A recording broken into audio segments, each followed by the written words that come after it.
A aula pública de hoje discute comunicação e o mundo do trabalho. Neste programa, gravado na Universidade São Judas Tadeu, em São Paulo, quem fala sobre o assunto é Roseli Fígaro. Doutora em Ciências da Comunicação e professora da ECA USP, Roseli é coordenadora do Grupo de Pesquisa Comunicação e Trabalho. A comunicação ocupa papel central no mundo contemporâneo. No cotidiano das cidades, as pessoas dependem cada vez mais da dinâmica de computadores e celulares. Uma das principais mudanças está relacionada ao mundo do trabalho. Diversos países buscam compreender como lidar com a presença das novas tecnologias no sistema produtivo. Fábricas, escritórios, hospitais, escolas e muitos outros lugares funcionam a partir da conexão à internet. Mas afinal, que tipo de transformação atinge os trabalhadores com a forte influência das tecnologias? Qual o papel da comunicação nas mudanças no mundo do trabalho?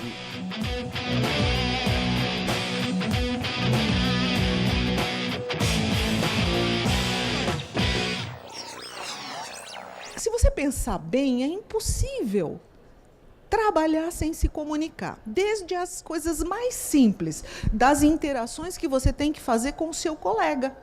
Não é? Você tem que conversar, saber de uma ordem, falar com o seu chefe, receber uma normativa de como é trabalhar, quais são as normas, as prescrições, como eu devo me portar para fazer tal coisa. Não é verdade? A hierarquia toda que vem com as ordens de trabalho, como você tem que fazer. Então, do ponto de vista geral, todas as pessoas no mundo, para trabalhar, se comunicam. Não é? Agora nós vamos tentar entender como é que a comunicação entra nos processos de organização do trabalho, do ponto de vista da organização racional do trabalho, do ponto de vista do capitalismo, do desenvolvimento capitalista. Quando a grande indústria aparece, do final do século XIX para o início do século XX, nós temos que organizar essa produção. Essa produção, ela foi organizada, foi fragmentada, cada homem foi estudado os seus movimentos para ele economizar movimento e produzir mais, não é? E também, quando o Ford entra nesse processo de organização, ele põe a esteira e você tem aquela esteira-linha de produção que passa os instrumentos ou os produtos, ou as peças para você ir trabalhando. Então, a lógica comunicacional aí era não deixar o homem pensar. O homem que está na linha de produção não é para pensar. Ele recebe as comunicações via um superior. Não é? Mesmo assim, ele tem que se comunicar, porque o corpo dele está fazendo um gestual para movimentar peças, para produzir. Esse modelo de organização racional do trabalho vigorou durante grande parte do século XX. Não é? Depois da Segunda Guerra Mundial, nós tivemos um período de ouro aí do desenvolvimento, sobretudo nos países do norte, não é? E, no meados da década de 70, nós temos uma grande crise de produção do capital, uma grande crise capitalista. E essa grande crise começa a ser superada com o quê? Com a implantação de um novo modelo de organização do trabalho.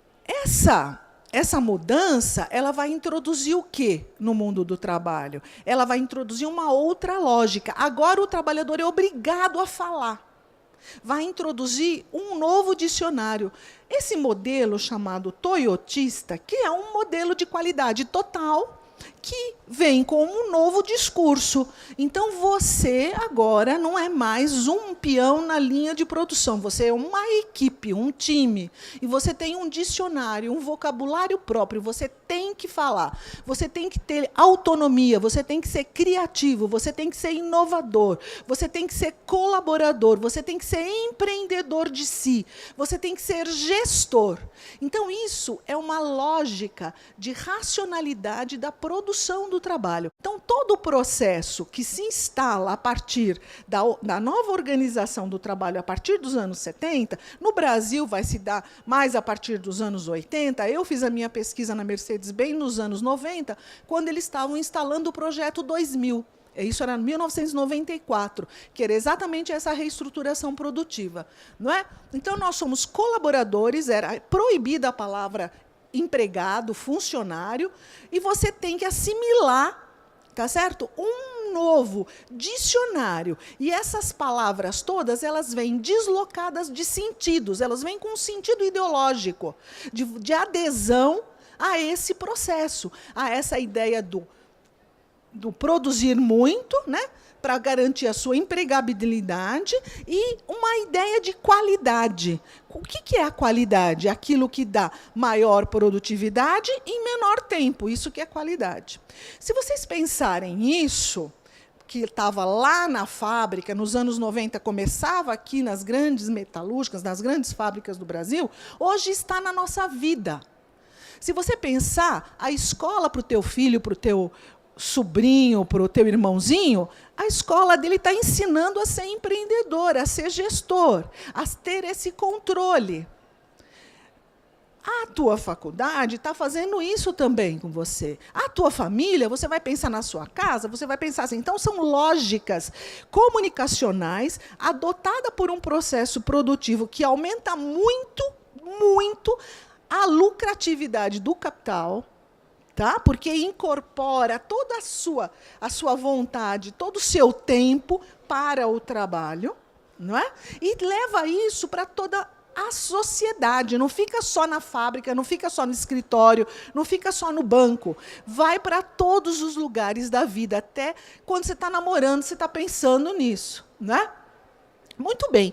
Só que as chamadas novas, né? As tecnologias digitais móveis também trazem para a gente um novo desafio, porque ao fazermos o mercado global, as relações globais, no mercado de transas globais entre países, entre empresas, nós não temos mais uma grande indústria que congrega muitos trabalhadores como nós tínhamos nos anos 70. Porque esses trabalhadores estão espalhados no mundo, juntando, fazendo peças. Hoje, a planta da empresa não precisa existir como um lugar para congregar muita gente. Por quê? Porque você tem todo um suporte comunicacional de redes digitais e aparelhos móveis que permite você fazer o home office, trabalhar na sua casa. E você vai achar ótimo, porque você ganhou um celular, um laptop e vai trabalhar em casa. Só que você vai pagar a água, o papel higiênico, a luz, o teu cafezinho, tá? E vai ficar conectado 24 horas, porque se tiver um problema à meia-noite, vão te chamar para você trabalhar. Todos nós aqui trabalhamos não só para o nosso emprego, mas nós trabalhamos para muitas empresas ao mesmo tempo. Todo mundo aqui vai ao banco, não vai? Um caixa eletrônico, eu não vou mais, pelo meu celular eu resolvo o problema. Muito bem, você não é bancário, mas está trabalhando para o banco. Você precisa ir ao médico, então reserva lá para o plano de saúde, imprime o resultado do exame na sua impressora. Você não é médico, mas você está trabalhando para o plano de saúde. E, com isso, os nossos dados, o nosso tempo está sendo uma mercadoria, que, além de você trabalhar para o banco, quando você faz isso, você coloca ali os seus dados. Quando você trabalha para o plano de saúde, você coloca lá o seu CPF, os seus dados. As máquinas hoje, elas captam o seu rosto, a sua imagem, o som da sua voz. Tudo isso é informação. E essa informação não é uma informação qualquer, é uma informação que vira mercadoria e que hoje sustenta o grande bolo do capital internacional. Então, os grandes conglomerados de mídia hoje são 3 ou 4 grandes empresas mundiais que não só controlam vamos dizer, a tecnologia mesma, ela controla, são as informações das pessoas, porque isso é que é mercadoria. O celular não é mais uma mercadoria. O que é uma mercadoria é as informações que você põe ali. Tá? E é isso que dá muito mais valor, muito mais lucratividade do que a venda do celular mesmo. Então, o aparelho mesmo já não é nada, e vocês sabem muito bem disso. Agora, Roseli Fígaro responde a pergunta do correspondente de Ópera Mundi no Chile, Vitor Farinelli. Bom, a minha pergunta é sobre a questão dos sindicatos, né? Se eles estão preparados ou como estariam tentando se adaptar a essas mudanças nas relações de trabalho que surgem a partir do avanço cada vez maior das tecnologias e como será a organização dos trabalhadores devido a essa nova realidade comunicacional. Eu acho que, os sindicatos têm muita dificuldade de acompanhar essas mudanças tão rápidas. Tá? E tem dificuldade, não é só por conta da tecnologia, ou porque os dirigentes sindicais são mais, de idade maior do que a de vocês. A média da minha, vamos dizer assim, que somos de outra geração. Vocês já nasceram com a internet, né? Meu sobrinho diz, como é que vocês viviam sem a internet? Não existia vida antes, né? Não existia. Então, eu acho que eles têm esse problema geracional e cultural, de pensar como é que se faz uma política sindical para falar com o jovem, para chegar no coração de vocês. Mas tem que enfrentar antes uma outra coisa. Então, não é só a mudança tecnológica e não é só a estratégia da aproximação com vocês. É enfrentar uma barreira maior, eu acho, que é um jogo ideológico muito forte, não é? Porque toda essa nova modalidade de organização da sociedade, do mundo do trabalho, ela é, antes de mais nada, ideológica, política, isso que eu estou falando.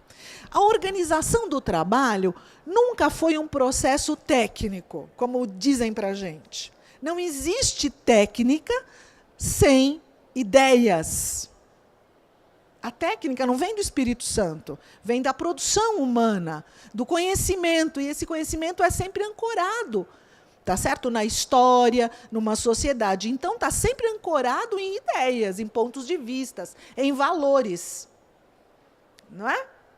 Muito bem. Então, quando eu chego numa fábrica, ou num banco, ou numa redação, não é, de um jornal, e vou conversar com os jornalistas, eles me falam assim, não, mas aqui eu tenho que fazer a gestão desse trabalho, porque eu tenho que entregar, porque eu tenho que cumprir a meta, porque senão o meu chefe, mas também eu não vou progredir na carreira. E o legal é entregar, é trabalhar muito mesmo, é dar tudo, não ter horas, porque eu sou super-homem. Não é assim que ensinou a gente? O jornalista vai resolver os problemas do mundo. Coitado, não resolve nem os problemas dele. Estão querendo muito da gente, não é?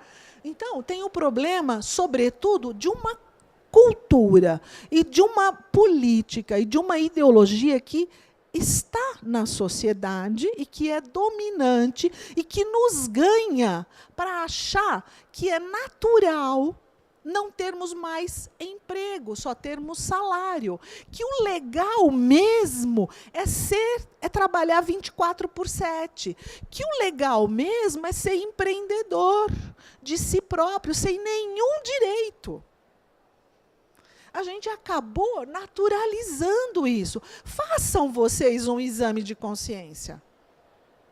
Então, quando venho uma ONG, um pessoal querendo fazer um movimento, falando, vamos fazer tal coisa, você fala assim, eu não vou me meter com esses caras, que eles são isso, são todos uns arruaceiros, não sei o quê, não sei o quê. Então, é difícil para o movimento sindical? Eles estão acompanhando? Não, não estão. Eles têm problemas? Eles têm problemas. Tá? Eles precisam se atualizar com relação ao discurso, eles precisam falar mais, olhar mais para os olhos das pessoas, para conversar e para chegar ao coração delas e mobilizá-las sobre a importância da mudança na sociedade, que essa mudança ela só se faz com as pessoas mudando, não vem de cima para baixo.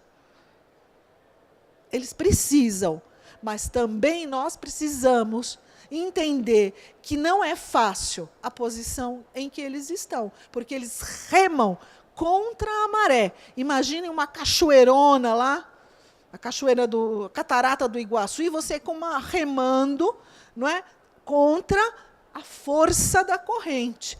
Precisa ser muito forte. Tá?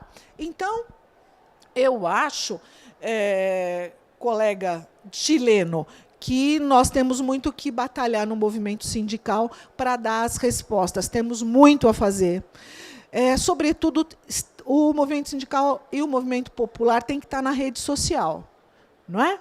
Eu acho que tem que estar nas redes sociais, tem que falar com as pessoas, tem que encantar a juventude com a linguagem dela, não é? E numa linguagem que não é rebaixar, não tem nada de rebaixar, é falar coisas importantes no nível que as pessoas compreendam, e se sensibilizem, e pensem, e reflitam.